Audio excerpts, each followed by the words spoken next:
todos y a todas, bienvenidos a este Late Tributario, un espacio de conversación de temas contingentes del ámbito de la tributación, pero también, además de una mirada técnica, esperamos que este espacio sea un lugar donde se pueda conversar temas cotidianos, especialmente los temas que los tributaristas día a día tenemos y enfrentamos en nuestro ámbito laboral y también en el ámbito académico. Quiero presentarles también a mi colega Francisco Safi, que está también acá en pantalla. Francisco.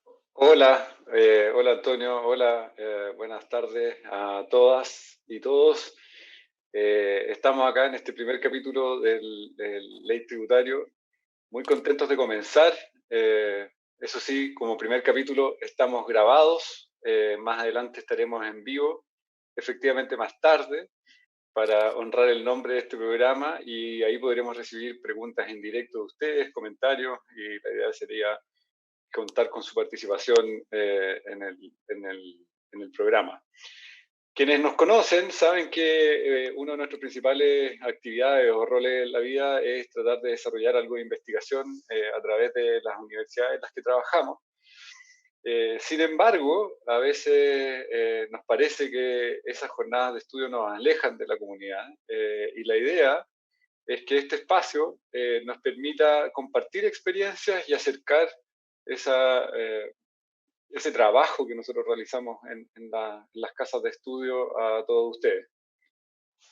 Sí, eso es lo bonito de estar acá también conectado de esta forma, porque yo que estoy en la quinta región, imagínate Francisco en Santiago, nos permiten conectarnos y tratar de llevar este espacio de conversación.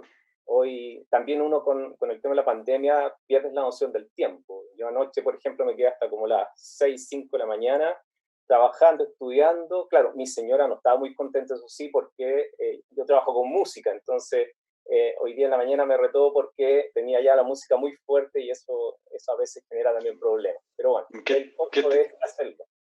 ¿Qué estabas escuchando? ¿Qué música? Bueno, desde música docta, a veces un poco de Bach, Alberto Plaza también. No, eso no. Eso fue un sarcasmo, pero no, antes lo escuchaba, a lo mejor tal vez alguna vez se lo dediqué a alguna exnovia, tal vez puede ser, pero no, todo tipo de música, reggaetón yo creo que no, eso no me gusta mucho, pero de todo un poco, de todo un poco. Lo importante es que la música también permite acompañar estos momentos de encierro. ¿Ah? Oye, pero hoy tenemos, y ya dando comienzo a este late, tenemos una importante invitada, una de las mujeres líderes en tributación en Chile, e incluso, ojo, reconocida por la International Tax Review. Me refiero a la abogada Soledad Recabarren. Sin duda yo creo que ella es una de las mujeres que está posicionada actualmente en el campo de la tributación, y yo creo que eso también contribuye con la equidad de género en nuestro país. ¿Qué crees, Francisco? Sí, quisimos partir con Soledad, una mujer que tiene no solo experiencia, sino que además mucho reconocimiento en el área. Y como bien decía Antonio, yo no sé si ustedes saben, pero la revista International Tax Review publicó por primera vez en el año 2015 un suplemento que se llama Women in Tax Leaders.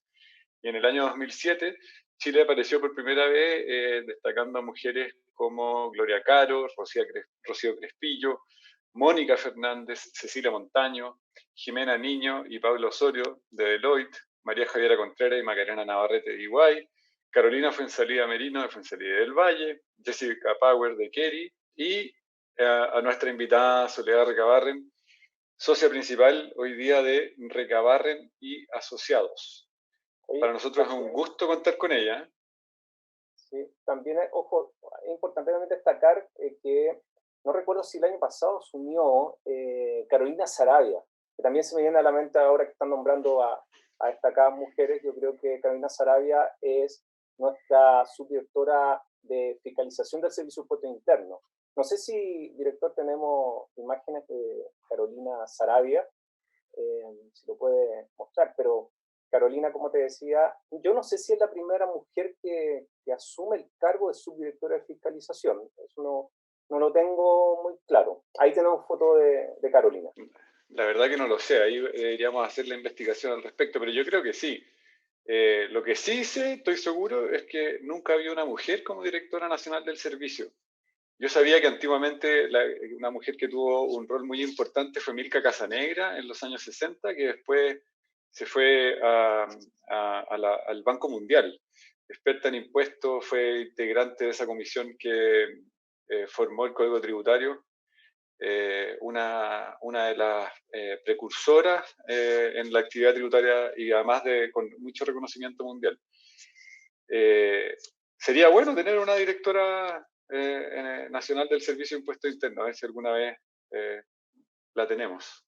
También me acuerdo de Elizabeth Emil Fork, también como dentro del ámbito académico. Me parece de Concepción, si no me equivoco. Pero también creo que son personas y mujeres importantes en el ámbito de la tributación. Estamos en tiempo de reforma tributaria, y creo que es tiempo ya de dialogar en este programa sobre ello. La reforma creo que nos ha marcado mucho en estos últimos años, y eso ha generado mayor discusión, y es por eso que también estamos como tema central en esta ley, hablar sobre reforma.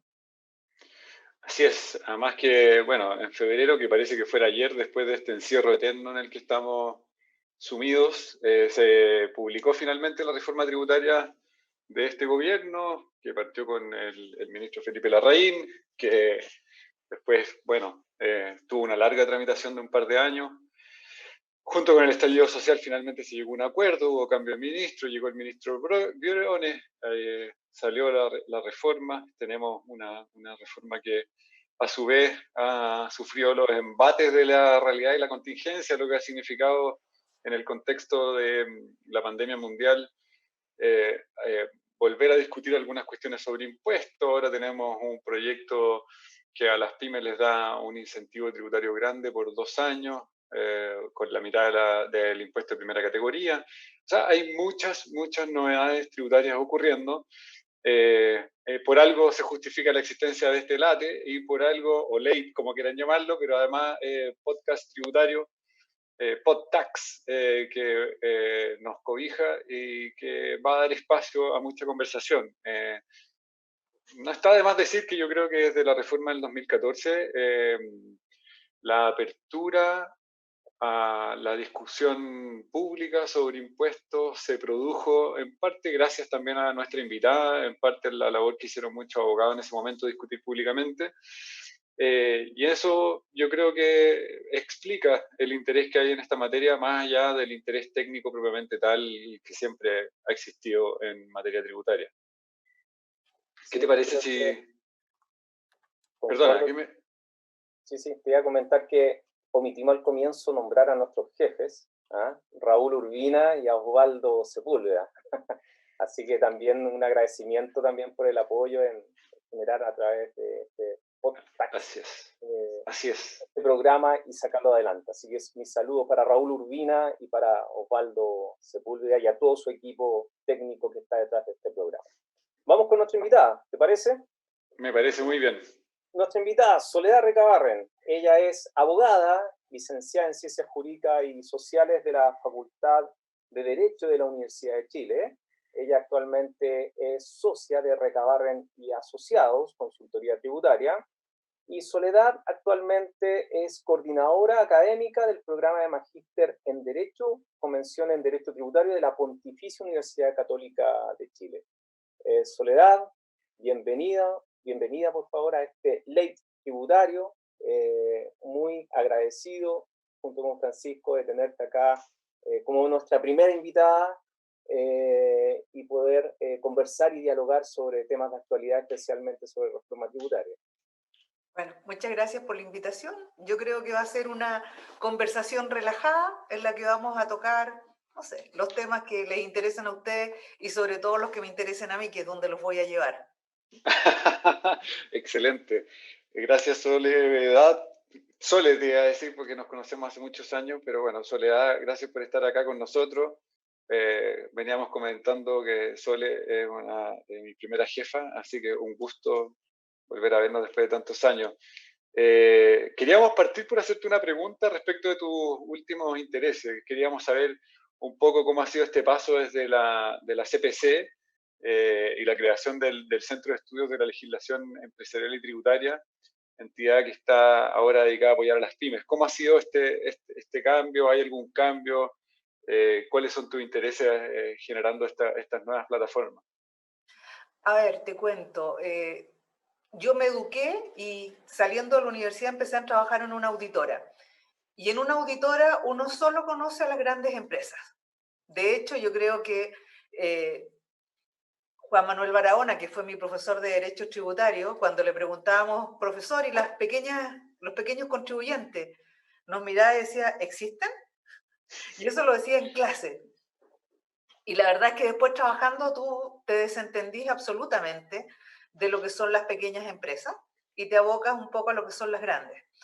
Cuando me fui a trabajar como coordinadora del Departamento de Estudios en materia tributaria de la CPC, conocí el mundo pyme, porque los invitamos a la mesa para ver si los podíamos apoyar. Y nos dimos cuenta que la verdad es que más que apoyarnos, ellos nos apoyaban a nosotros. Y ahí Carlos Boada nos introdujo en este mundo de las pymes y me di cuenta que la verdad es que son la mayor parte de las empresas de Chile. O sea, cuando uno piensa, claro, uno las analiza siempre en nivel de recaudación y claro, uno dice, las grandes empresas generan el 85% de los ingresos tributarios. Sí, pero en número, las pymes son el 83, el 84% de las empresas creadas en el país y las medianas y las grandes y las muy grandes, la verdad es que son efectivamente las que más recaudan, pero no las que dan más empleo. Cuando uno mira las estadísticas del Servicio de Impuestos Internos, dice que las pymes generan un 47% de los contratos de trabajo dependiente. Pero si ahí le sumas tú al empresario que trabaja ahí, su familia que trabaja ahí, y en general todos los puestos de trabajo que crea, llegan fácilmente al 70% de la contratación. Entonces, la verdad es que es un área súper relevante de la economía, es un área en la que siempre se dio el principio de dividir para gobernar, en el sentido que cuando se discutió la reforma del 2014, las autoridades se juntaban con un gremio representante de las pymes, con otro gremio, y cuando habían intereses contrapuestos, ganancia pescadores. Transcurría la reforma del 2014, las pymes se dieron cuenta de que si lograban trabajar unidas podían de alguna manera marcar presencia. Y en esa marcar presencia fue donde decidí cambiarme camiseta. Y dejé la CPC y me fui a trabajar con las pymes. Qué buena historia, buena iniciativa. Sí, y de ahí surgió CELET, pero como una forma de organizarnos, que no fuera ni con un nombre en particular, sino con una especie de centro de estudio. Y hoy día debemos ser unos 50, 55 abogados que han comprometido horas gratis de asesoría, porque esto no tiene ni un cobro, fue algo que le extrañó mucho al servicio, o sea, ¿y dónde está la plata? No, sí, no hay plata, aquí la marca, el logo, las licencias las hemos pagado los que estamos ahí nomás, de nuestro bolsillo. Y en este momento ya somos más, yo te diría que de 40 abogados, muchos de ellos chambers, muchos de ellos de los rankings internacionales, que están dispuestos a regalar horas para apoyar a las pymes. Y bueno, estamos decididos a apoyarlo en 3 patas distintas. Una es lo que es propiamente asesoría y defensa, que la idea es de alguna manera, yo te diría que alguien que no sabe si puede o no puede hacer término de giro, cómo llega al servicio para pedir una condonación, nos hemos encontrado con cosas que son bien básicas. Llamen, le ponemos un abogado y la verdad es que ese abogado o ese estudio le dedica horas pro bono a atender a estas personas, ya sea en litigio de primera instancia en TTA o Corte de Apelaciones, o lo que es propiamente consultoría. Y por otro lado tienes todo lo que es el apoyo en políticas públicas, que ahí obviamente yo te diría que con todo lo que fue la reforma ahora de Piñera hubo muchísimo trabajo para alinear puntas. Porque tú te ibas y te juntabas con los partidos políticos por un lado, después volvías a hablar con el gobierno y lograbas tratar de hacer match entre las dos puntas para que llegaran a una estructura que fuera razonable. Y la tercera pata, que es la que estamos trabajando ahora, es derechamente capacitación.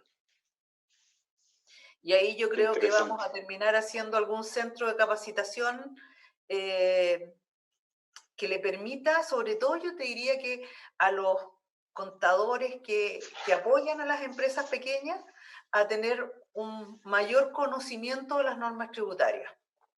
Muy necesario ese cruce entre el contador y el conocimiento legal. Y son ellos los que están ahí en el día a día, es a la primera persona a la que llaman. Así es. Oye, y a propósito de esta segunda pata de política tributaria, ¿cómo has visto los cambios legislativos en relación a las pymes en la última reforma? ¿Te parece que efectivamente es un sistema más simplificado? ¿Cómo ves este nuevo cambio a propósito de la emergencia sanitaria? ¿Qué te parece?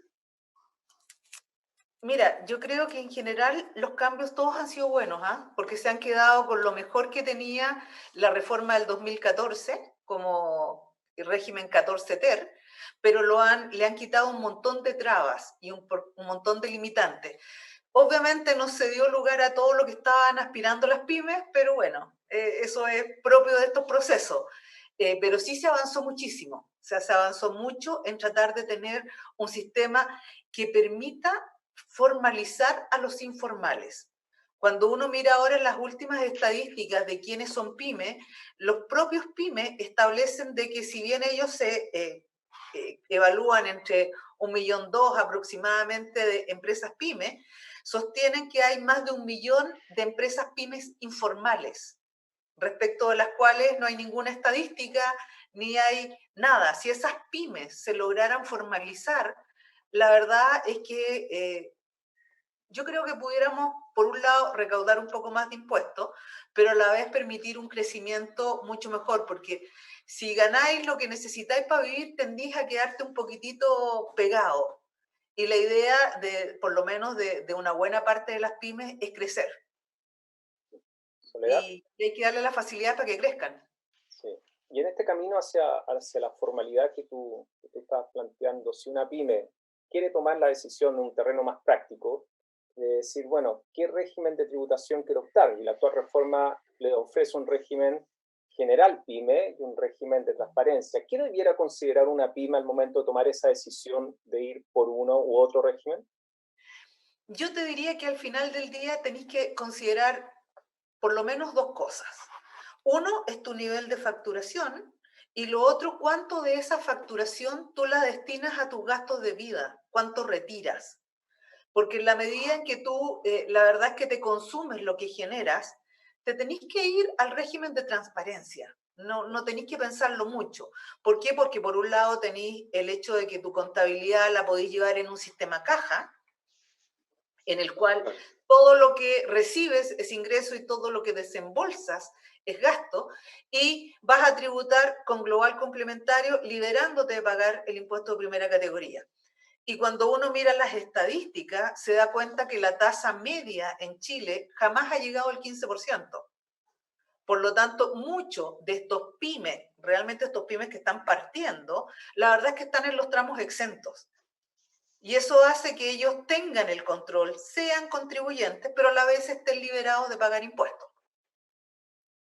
Entonces, solo en la medida en que tú realmente quieras invertir, quieras tener activo fijo, quieras tener una estructura un poco mayor, pudiera convenirte ya entrar en un sistema simplificado. ¿Por qué? Porque ahí por lo que no retiras y mantienes en la empresa, tienes la posibilidad de no tributar con impuesto de primera categoría y hacer esta reinversión que te dice la norma. Mira, y ahora, en un plano, un contexto más académico, sabemos que hay muchas empresas que en algún momento ven con buenos ojos el régimen PYME, una tasa conveniente, 25%, y por otro lado también que está en un sistema solamente de tributación en base a retiros, eso en el régimen general PYME, como tú nos explicabas muy bien. Pero en un foco más académico y especialmente considerando estas maniobras de planificación tributaria que pudieran hacer mal uso de este régimen que está exclusivamente enfocado a empresas que realmente son pymes. En tu opinión, ¿dónde debería estar puesto ese foco de fiscalización para controlar si hay empresas que se están sometiendo adecuadamente a este régimen? ¿Debería estar más en el ámbito de las normas de relación? Y te lo pregunto porque si uno va a ver las normas de relación, pareciera que la intención del legislador fue concentrarlos en un solo artículo dentro del Código Tributario. Pero cuando uno da lectura a este artículo, siempre está la complejidad si está o no en términos muy clarificadores esas normas de relación. ¿Cuál es tu opinión? ¿Quedó muy compleja la norma o una pyme puede fácilmente, una persona común y corriente, descifrar esta normativa de relación que nos ofrece la nueva reforma? Mira, yo creo que del 2014 a ahora todo se ha complicado bastante, ¿ah? Cuando se trata de determinar dónde estoy y qué hago. Y eso es parte de los problemas que tenemos hoy día y en los que vamos a tener que empezar a trabajar. Pero sí, efectivamente yo te diría que el gran trabajo va a ser de alguna manera bajar todo el concepto de normas de relación. Nos vamos a dar cuenta que la gran mayoría, la gran mayoría de las pymes son pymes, porque todos estos vínculos de tener un controlador común, la verdad es que no se da en un gran porcentaje de este 1.200.000 de pymes que hoy día existen formalmente. A lo mejor vamos a empezar a ver en 200 de 1.200.000 ciertos grados de relación. Y lo otro que de alguna manera también va a ser trabajo, va a ser del Servicio de Impuestos Internos. Porque cuando tú miras hoy día y te recomiendan en qué régimen deberías estar, yo he revisado grupos económicos completos que la cantidad que están en el régimen simplificado de PYME, en la regla general, son una cantidad infinita y son todas empresas relacionadas. Entonces, lo primero que me decían es, oye, ¿nos quedamos? No, ¿qué nos quedamos? Si no pueden estar. O sea, el tema de la pregunta no es si nos quedamos o no nos quedamos en lo que nos propuso el servicio en la página, sino más bien que no puedes estar ahí, punto. Entonces yo creo que va a haber harto de alguna manera, bajar esta información para que la gente determine si efectivamente va a estar ahí o no va a estar ahí.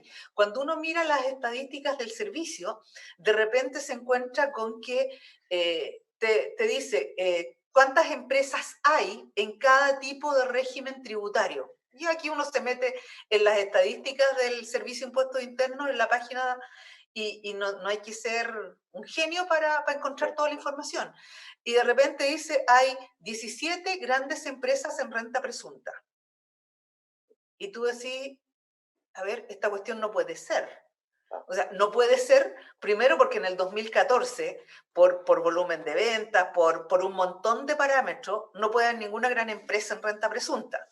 Y segundo, si son 17, ¿qué está haciendo el servicio que no las agarró, las sacudió y las puso en su lugar? O sea, no deberían estar ahí. O sea, aquí hay pecadores y hay alguien que no te está controlando adecuadamente si es que aparece en la estadística 17 grandes empresas en renta presunta. Y claro, cuando tú hablabas de la legislación de las pymes y hablabas de la legislación de las rentas presuntas con los legisladores, el primer temor que ellos tenían es, oye, pero se disfrazan de... Y la verdad es que uno le decía, es que no es un tema de disfraz, es un tema de fiscalización. Porque si yo empiezo a legislar pensando que hay unos pillos que van a tratar de meterse ahí, mi legislación va a ser más bien llena de trabas y entuertos.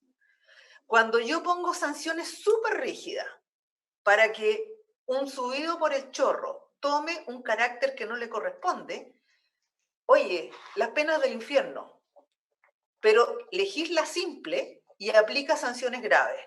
Yo creo que por ahí tendría que ir la norma. Y yo te diría que a nivel de pymes, alguien que esté en el régimen transparente, la verdad es que no le conviene ser pyme, porque esto va directo a global, por lo tanto uno pensaría que todos los que estén en el régimen transparente no van a ser pyme y vamos a tener que mirar a las que son un poquitito más que pequeñas empresas, a las medianas, que se están metiendo en el régimen simplificado, que es la regla general, y ahí sí empezar a ver las normas de relación. Y yo creo que en todas estas cosas más vale hacer sanciones fuertes, que sean ejemplificadoras, que tratar de hacer una legislación complicada que le haga difícil a un empresario que en muchos casos, con suerte, salió de octavo básico nomás, y que está montando un negocio, hacerle difícil la vida. Yo creo que más vale sancionar duro que crear legislación complicada. Oye, y a propósito de ese tema, que lo mencionaste al pasar, desde el 2014 en adelante se ha venido discutiendo mucho sobre la eliminación de la renta presunta. ¿A ti te parece que esa sería una buena idea, una forma de simplificar, o te parece que quedaríamos cojos con algo que es necesario? ¿Cuál sería tu opinión al respecto? Mira, mi opinión es la opinión de los agricultores en esto, felices de salirse de renta presunta, en la medida en que se den dos condiciones, que son las que ellos piden. La primera es que haya un régimen de transición. Cuando te hablan en general de los agricultores, todo el mundo sabe que lo que hacen durante la vida es sobrevivir. Y donde tienen realmente el gran ahorro de su vida es en la venta del bien raíz, en la plusvalía que van ganando en el tiempo. Entonces, hay que establecer algún sistema que de alguna manera les permita a ellos ingresar al régimen que les corresponda de contabilidad simplificada o contabilidad, régimen general de las pymes, en alguno de los sistemas, pero de manera satisfactoria. Cuando se hizo el cambio en los años 90, también hubo una norma transitoria. Cuando en el 2014 se empezó a hacer siempre ha habido normas transitorias. Entonces ellos dicen, establezcanos una transición y nosotros felices nos vamos de presunta a efectiva. Y lo segundo es que mientras no haya internet en las zonas más alejadas del país, el sistema no es viable. Hoy día hablamos de factura electrónica, boleta electrónica, pero con toda esta crisis nosotros vimos que si un estudiante quería tomar las clases por internet, se tenía que subir con suerte al tejado para poder captar la señal y seguir una clase. Y eso es donde hay población, donde ya tenéis un campo metido entre medio de la cordillera, no tenéis ninguna señal. Entonces la pregunta es, ¿cómo cumplen? Si la verdad es que muchos de ellos ni siquiera saben leer y escribir. Yo hablaba con empresas que le compran a pequeños contribuyentes y me decían, oye, nosotros le tenemos que mandar las guías de despacho llenas, porque no las pueden llenar. Y ellos sabían que se tenían que quedar con la copia amarilla, tenían que entregar la celeste y la blanca al transportista. No, literalmente. Y me decía, el día que cambiábamos de imprenta y nos llegaban a cambiar los colores, quedaba la embarrada. Pues la pregunta es, oye, me tenía que quedar con la amarilla y no hay amarilla. Claro. O sea, ¿a ti te parece que todavía sigue siendo un sueño del economista que diseña el sistema para evitar la ilusión o la evasión? Ahí siempre está la discusión con el economista, pero ¿te parece que todavía nosotros lo necesitamos como país un poco estos regímenes que ayudan a los pequeños contribuyentes a satisfacer sus obligaciones? Ellos dicen, denme este proceso de tiempo, que no es largo lo que ellos piden. Ellos dicen, en 3, en 5 años, nosotros puede que ya estemos absolutamente en condiciones de entrar a un régimen efectivo. Pero no me fuercen a hacer las cosas a empujones como está ocurriendo ahora. O sea, tú hiciste un tremendo reavalúo a los predios agrícolas para que terminen pagando más renta presunta. Y la respuesta fue frente a, oye, ¿por qué están subiéndonos los avalúos? Porque esto nos sube obviamente el impuesto. La respuesta es, bueno, si realmente generan menos, váyanse a los regímenes generales. Pero eso es como vender el sillón. No es arreglar el problema. O sea, tú decís, ¿sabes qué? Te voy a sacar a la fuerza del sistema. La idea no es sacar a la fuerza, la idea es ponerlos gradualmente en el sistema y llevarlos de la mano para que sean, al final del día, buenos contribuyentes.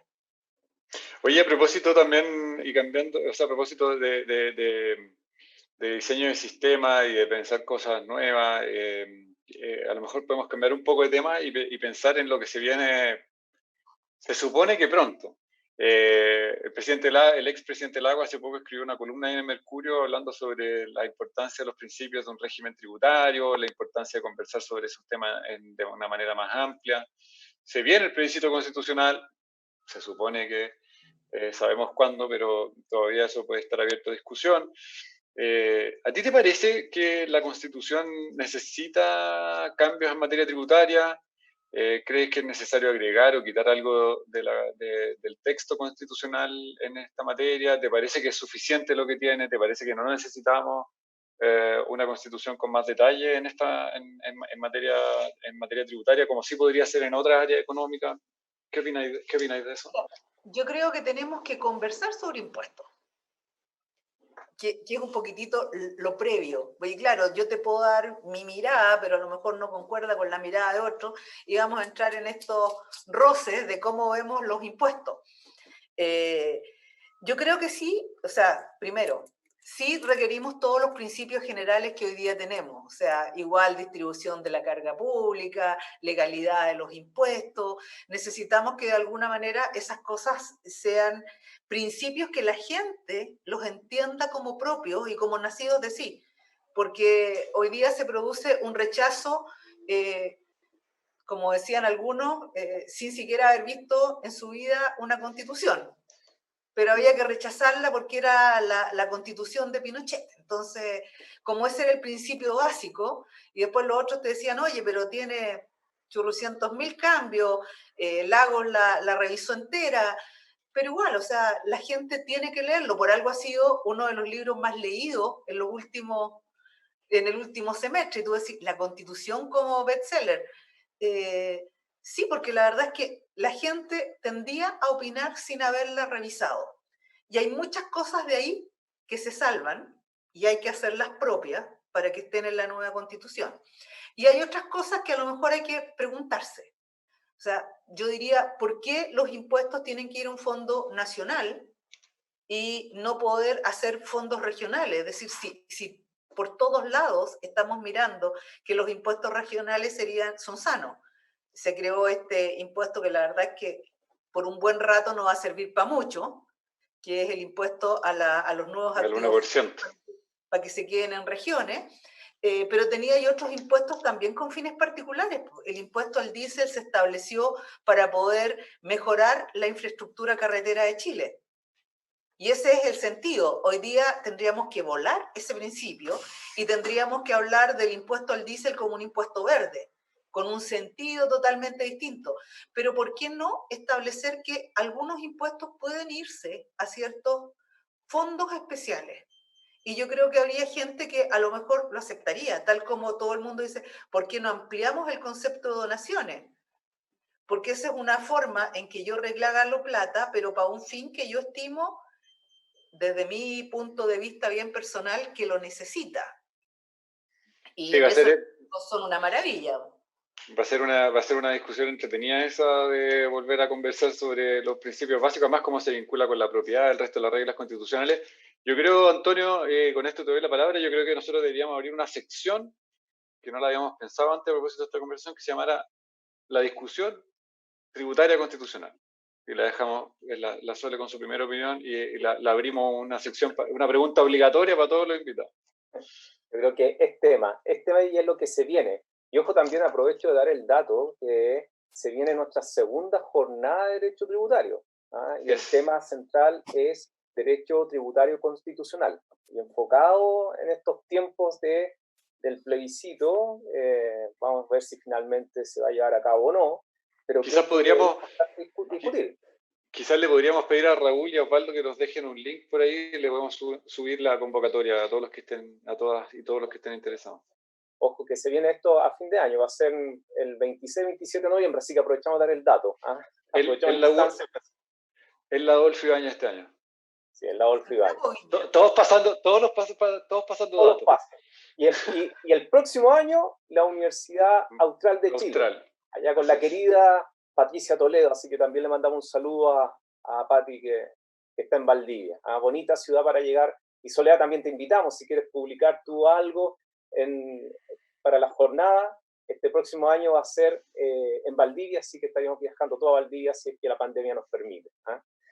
Oye, bueno, volviendo a este tema, tú, Soledad, comentabas que hay muchas cosas que uno quisiera ver dónde se destinan los fondos, especialmente los ingresos por tributos.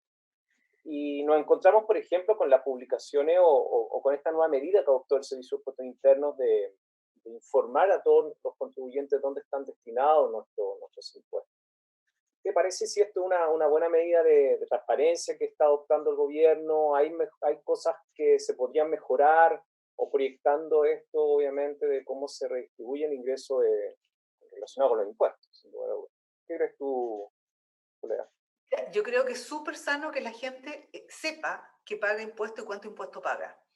Yo la verdad es que con gente educada, familiares míos, que la verdad es que no es que anden por ahí en la vida sin saber lo que hacen, les impresionó cuánto IVA pagaban en el año, que es un estimado obviamente, pero se dieron cuenta que ellos contribuían mucho más que con el impuesto a la renta, como dicen ellos, con la devolución que recibieron. Porque claro, no miran lo que se quedó adentro, sino que dicen, me devolvieron plata. Entonces se tiende a mirar bien diferente el impuesto cuando te dicen cuánto terminaste pagando. Si a esto además le sumáis todo lo que no está ahí, que además paga, como el impuesto al diésel, como, qué sé yo, el impuesto a los vehículos cuando vos te compráis un auto, te das cuenta que pagáis harto impuesto. Y si te asimiláis a los países que dicen que las cotizaciones previsionales también son impuestos, ya ahí la verdad es que nos disparamos. Yo creo que es súper sano y una de las cosas que en su momento nosotros decíamos que era bueno que ocurriera y salió así en la última proyecto de modernización, es que las boletas pudieran poner por separado el impuesto que estabais pagando. Porque es algo que recibís ahí todos los días te está recordando, yo pago impuestos, por lo tanto, yo puedo exigir. Y yo creo que ese exigir porque pago es sano para cualquier país, porque te empodera un poco más. Y este impuesto patrimonial para los más ricos, que se ha escuchado ahora último, ¿cuál es tu opinión, Soledad? Yo creo que van a tener que ser bien ingeniosos si quieren poner un impuesto de ese tipo, porque como no han funcionado en ninguna parte o ha producido huida generalizada de contribuyentes, uno dice, pareciera que no logran funcionar correctamente.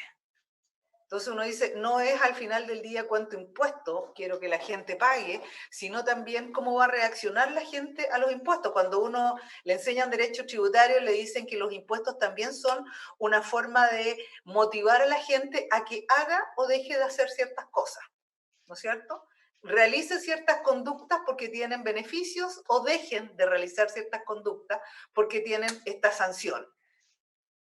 Y en la medida en que esto no se publicite, que yo te diría que es la primera medida básica correctamente, ya tenemos un problema. Porque si entramos en el choque cultural de que los ricos son malos y los pobres son los que se van a ganar el cielo, tenemos un problema. Y el proyecto de reforma constitucional venía exactamente con los mismos vicios que venía la propaganda de la reforma del 2014, que es esta cosa de chocar culturas, en vez de alguna manera de motivarte a hacerlo.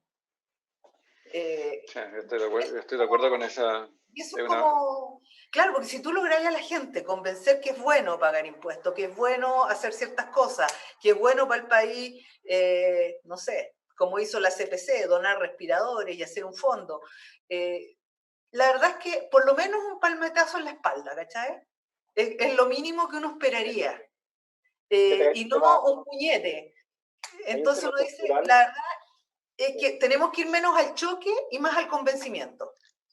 Hay un tema cultural que es importante. Yo creo que lo que tú indicas es clave en esto. Yo siempre cuando comienzo mis clases en Derecho Tributario, en pregrado, posgrado, siempre la primera pregunta que le hago a los alumnos de aquí de la audiencia, ¿a quién le gusta pagar impuestos? Y generalmente lo hago más en posgrado. Y créeme que un 1%, un 2% del total de la sala me dice, yo estoy de acuerdo en pagar impuestos. Creo que hay un tema cultural importante, un tema, sin lugar a duda, que creo que con la norma general antilusiva ya se experimentó un primer cambio. Y eso de a poco creo que hay que ir hay que ir metiendo a nuestra sociedad el impacto y la importancia de pagar impuestos. O sea, es el camino para mejorar la educación, mejorar la salud, bueno, en general, pero el cambio cultural que puede haber en las personas creo que es importante. La moral tributaria que está detrás de eso también es un tema relevante. Y no sé si el camino sea en que, por ejemplo, que en Inglaterra, la Comisión Mirrlees, cuando trabajaron en el proyecto de reforma tributaria en Inglaterra, juntaron a más de 60 académicos en el ámbito nacional de ese país para poder estudiar una reforma tributaria en base a principios, en base, es decir, un estudio que se viera de manera objetiva, más allá del tema partidista, pero con un enfoque de política tributaria puesto en lo que quería la sociedad. Luego ese modelo también se siguió en España y no sé si acá en Chile vamos a llegar a algún momento a tener una discusión para un futuro proyecto de reforma en base a principios en donde tal vez tengamos más participación todos los distintos segmentos, porque la última reforma se daba en que el Congreso decía, vengan, inscríbanse a escuchar. Claro, uno iba, hacía el discurso sobre lo que parecía el proyecto y listo, el siguiente, next, que siga el siguiente. Pero creo... Disculpa, no te escuchaban, te dejaban meter bulla, que es distinto. Bueno, entonces creo que un estudio más de fondo creo que nos hace falta. Yo por lo menos esa es mi opinión, pero creo que es importante avanzar y ahí concuerdo contigo que hay un cambio cultural que es necesario. Oye, yo creo que este es uno de los temas más interesantes que estábamos conversando recién, y ver cómo uno puede tratar de aportar de los distintos ámbitos en los que está involucrado, o tratar de discutir esto más públicamente. Así que aquí estamos tratando de contribuir a eso de alguna manera, al menos con la opinión de nuestros invitados. Y a propósito de lo que hablábamos al principio, Sole, tú eres una de las mujeres que se dedica al derecho tributario que tiene mayor reconocimiento, y queríamos saber un poco sobre tu experiencia en tu experiencia laboral. ¿Cómo ha sido? ¿Has tenido porque llegaste a ser socia de una consultora grande, ahora tienes tu propia oficina, has tenido que pelear mucho para defender tu lugar? ¿Ha sido difícil posicionarte en un mundo que era mucho más masculino todavía que lo que era hoy día? ¿Nos queréis contar un poco de tu historia? Ay, es que ahí uno hace tontera. Si tú me preguntas, yo creo que las cosas hay que analizarlas en sus tiempos y en sus contextos, ¿ya? Así que yo ni critico, sino que me río de las cosas que pasaban antes nomás. Yo me acuerdo que cuando llegué a trabajar a Langton Clark, que fue donde partí originalmente, que a todo esto cambió 5 veces de nombre, pero seguí sentada en el mismo escritorio, así que solo de cambios de nombre. Las mujeres no podían usar pantalones, las mujeres usaban vestidos. Entonces tú decís, hablemos de cosas tontas. Y yo quería usar pantalones y no me dejaban. Así que en una ocasión fui, de haber tenido un año en la oficina, y me compré un terno y zapatitos planos. Y empecé a ir con terno y corbata. Mira. Entonces la pregunta es que la forma de vestirse no es adecuada, es tu forma de vestirse. Entonces yo creo que en general cuando uno da las peleas no tiene que ir como al choque, sino que tiene que empezar como a topetear al del lado para llevarlo a la cancha de uno. Y yo me acuerdo que fui con terno hasta que me dejaron usar pantalones. Notable.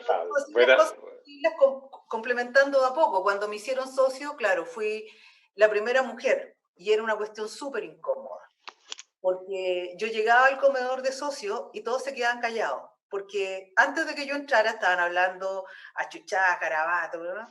Entonces tú decís, bueno, o me sienten uno de ellos, o voy a tener un problema. Así que ligerito empecé a hablar de fútbol, y si había que agarrar a chuchás a alguien, tenía que agarrarlo a chuchás.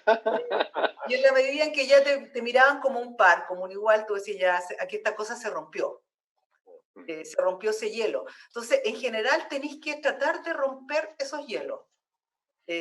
Me tocó más de alguna vez estar con algún asesor de la contraparte absolutamente machista, que me decía, estábamos con un cliente que producía productos congelados, decía, claro, ahora que las mujeres les ha dado por trabajar, nosotros tenemos que comer mucho más congelado, po. Ya. Va a llegar el momento en que se pegue un resbalón y ahí voy a pegar fuerte.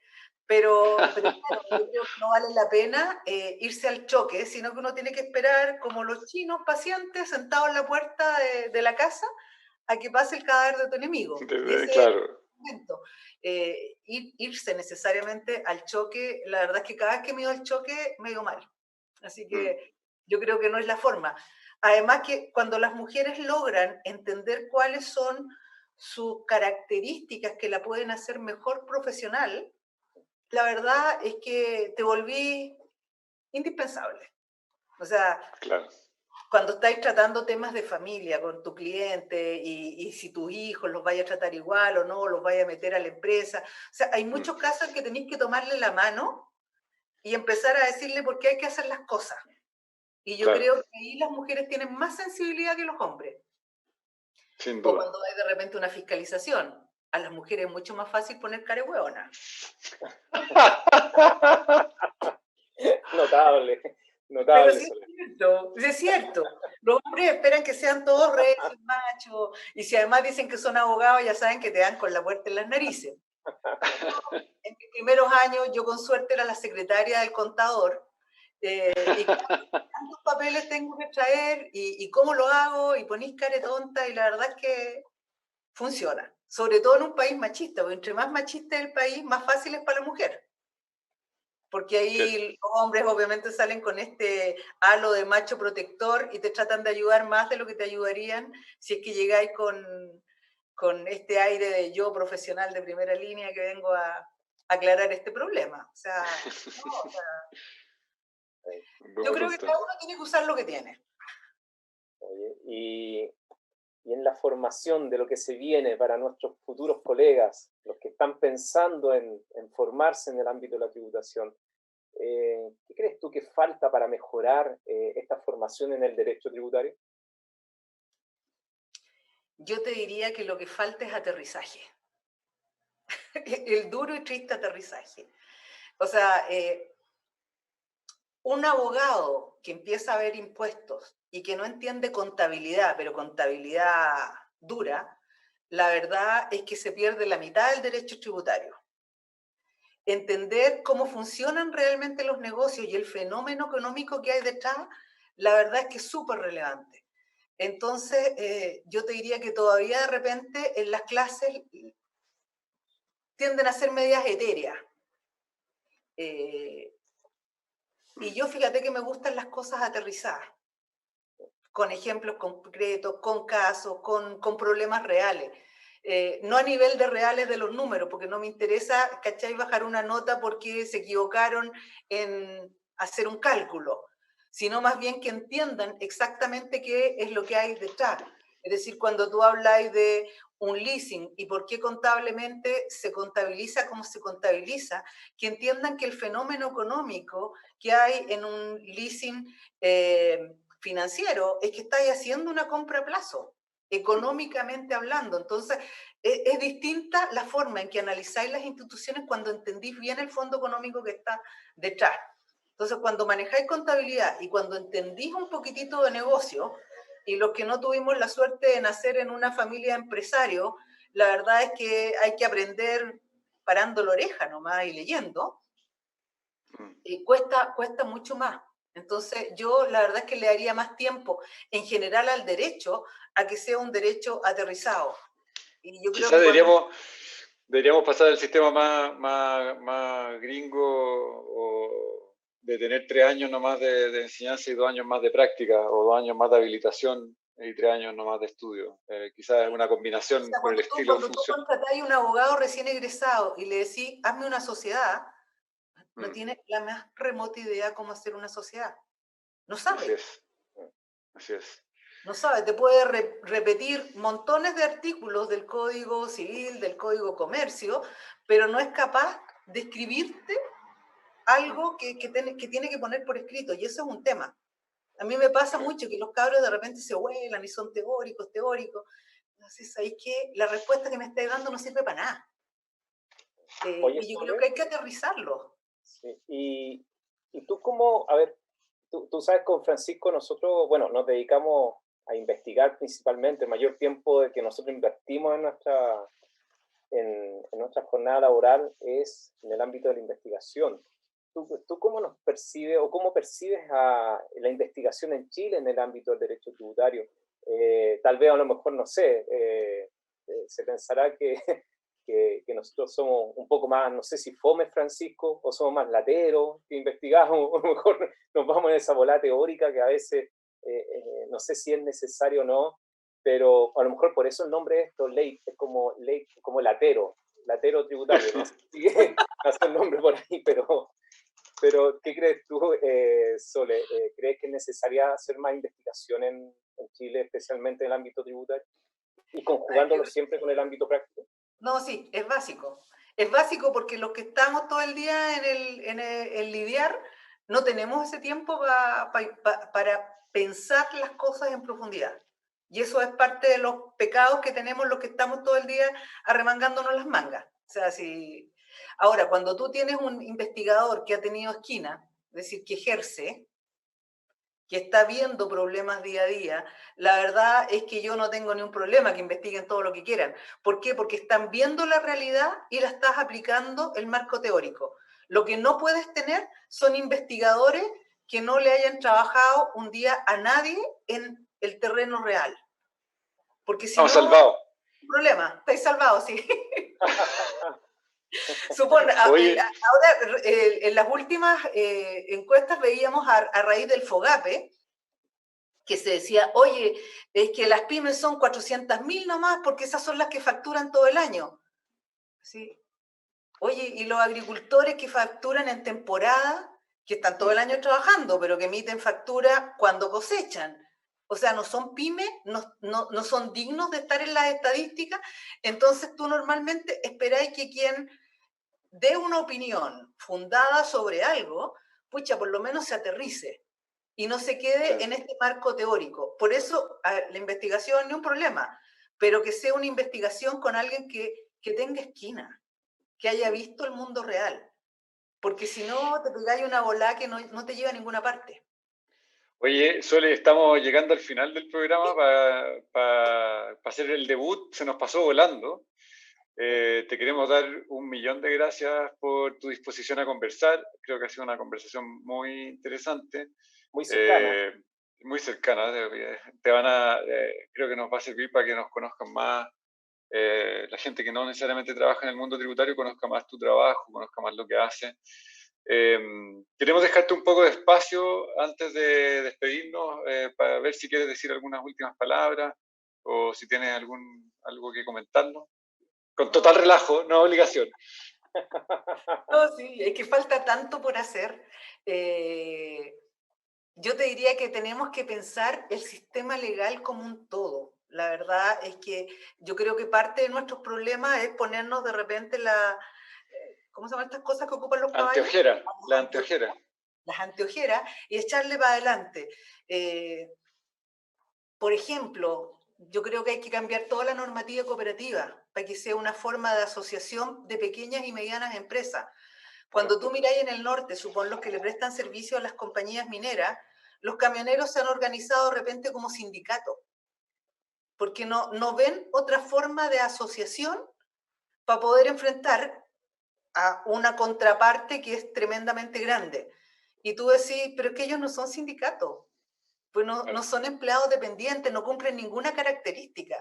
Hay otros que se transforman en corporaciones, y tú decís, las corporaciones no persiguen fines de lucro, pero se organizan como corporación para tener una unidad para llegar a un gran proveedor. O de repente te encontráis con grandes, que a mí me toca conversar y me dicen, ¿sabes qué?